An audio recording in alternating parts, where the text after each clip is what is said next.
L'histoire du 29 mars 2020. Nina, Nina, réveille-toi.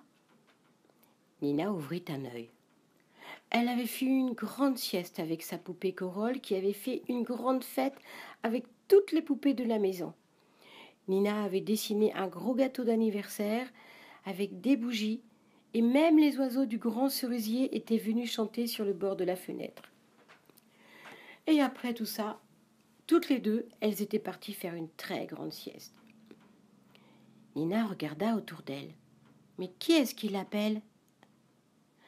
Elle vit tout en haut de l'armoire Lapin Magique qui lui faisait des grands signes. Hop, il sauta sur le lit. Aujourd'hui, c'est un grand jour. C'est la fête des lapins magiques. Et comme tu es mon ami, je suis venue te chercher. Habille-toi vite. Nina mit ses plus beaux habits, prit son petit déjeuner et fila dans la cour avec Lapin Magique. Je peux monter sur ton dos ? Ah non, dit Lapin Magique. Il faut marcher. Moi, j'ai pas envie de marcher. Je veux monter sur ton dos, dit Nina. Et non, car nous devons cueillir des petites fleurs blanches le long du chemin. Et il faut marcher pour les voir et les cueillir. Bon, tu peux cueillir des petites fleurs rouges, vertes, bleues, mais il faut les voir. Et on est obligé de marcher pour ça. Oh non! Au début, Nina n'était pas très contente de marcher. C'était tellement plus amusant d'être sur le dos de Lapin Magique. On pouvait voir tant de choses. Mais plus elle marchait, et plus elle sentit que ses petites jambes étaient trop contentes de faire de l'exercice. Elle se mit à faire des bonds, à courir, à sauter comme sur le trampoline. Oh non, mais c'était trop bien en fait de marcher. Attends-moi, dit Lapin Magique. Il avait déjà cueilli des petites fleurs jaunes, rouges, bleues, blanches. Cela faisait un très très beau bouquet. Nina n'avait pas cueilli une seule fleur, si contente de courir dans tous les sens. Lapin Magique avait raison. C'était plus amusant de marcher, sauter, courir. Elle cueillit par-ci, par-là, elle aussi, des petites fleurs de toutes les couleurs. Ils marchèrent, marchèrent, marchèrent. Et soudain, ils arrivèrent dans un grand jardin où se trouvaient beaucoup de petits lapins de toutes les couleurs. Des blancs, des marrons, des roses et même des lapins verts. Ils ont dû manger trop de salade, ceux-là, se dit Nina. Il y en avait qui avaient des grandes oreilles, d'autres des petites oreilles, mais tous avaient un petit nez tout rose. Et tous avaient des petits bouquets de fleurs qu'ils déposèrent sur la table dans le coin du jardin. Nina était la seule petite fille et tous la saluèrent car ils savaient que c'était l'amie de Lapin Magique. Soudain, un grand silence se fit. On vit arriver un groupe de 5 lapins musiciens. Guitare, accordéon, violon, contrebasse, tambour. La musique commença et on vit tous les lapins se saluer et s'inviter à danser.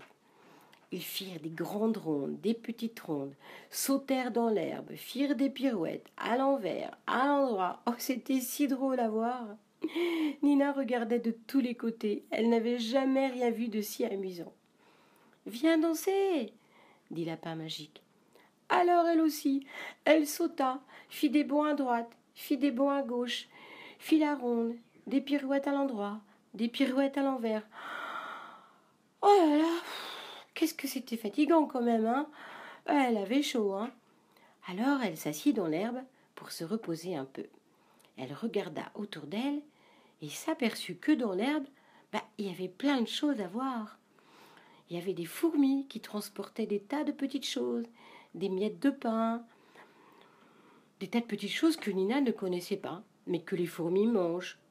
Elles se suivaient les unes derrière les autres et elles rentraient dans un petit tunnel qu'elles avaient creusé avec leurs petites pattes. Maman avait expliqué que les fourmis faisaient des provisions et qu'elles les entassaient dans des galeries sous la terre. Elles vivent sous la terre, bien au chaud, serrées les unes contre les autres tout l'hiver, car elle n'aime pas du tout le froid. Alors, quand il fait chaud, elle court partout pour ramener des tas de petites choses qu'elles mangeront l'hiver. Tiens, il y avait aussi des coccinelles qui se promenaient sur des feuilles. Tiens, il y en a une là qui boit la goutte d'eau sur la feuille. Hop, elle ouvre ses deux petites ailes et elle s'envole sur une autre feuille. En fait, il s'en passe des choses intéressantes dans l'herbe, se dit Nina. Soudain, la musique s'arrêta et on vit arriver une dame lapin. Oui, une dame lapin parce qu'elle avait un très beau nœud entre les deux oreilles. Voici la reine des lapins. Le violoniste joua une mélodie extraordinaire et on vit quelque chose d'incroyable. Toutes les petites fleurs que chacun avait ramassées et posées sur la table s'envolèrent et se regroupèrent toutes ensemble pour former un superbe tapis de fleurs de toutes les couleurs. La reine des lapins s'installa sur ce tapis de fleurs et... Oh, incroyable! Elle invita Nina à venir la rejoindre sur ce tapis de fleurs qui, aussitôt, s'envola dans le ciel. Elles passèrent au-dessus de la maison de Mamika qui prenait son café sur son balcon. « Coucou, Mamika !» Mamika regarda passer ce tapis de fleurs dans le ciel et elle n'en crut pas ses yeux. « Je rêve !» se dit-elle. Elles passèrent au-dessus de la maison arbre de Tito qui dessinait. « Coucou, Tito !»« Je rêve !» se dit Tito en se frottant les yeux. Elles passèrent au-dessus de la maison de Marlène qui jouait dans la cour. « Coucou, Marlène !»« Je rêve !» se dit Marlène en se frottant aussi les yeux. Et elles arrivèrent enfin dans le petit jardin de la maison de Nina. « Au revoir !» dit la reine des lapins. « Tu es arrivée chez toi. Merci d'être venue à ma fête. » Elle prit la main de Nina et y déposa une jolie petite perle rouge. Et hop, elle disparut sur son tapis de fleurs. « Nina, Nina, viens voir comme c'est beau !» dit maman. « Il y a plein de fleurs par terre dans le jardin, c'est magique. On dirait que le vent a transporté toutes ces petites fleurs dans notre jardin. » Nina ferma les yeux et sourit. Et mit la main dans sa poche. Qu'est-ce qu'il y a dans la poche de Nina? Hein? Tu as la réponse? Qu'est-ce qu'il peut bien y avoir?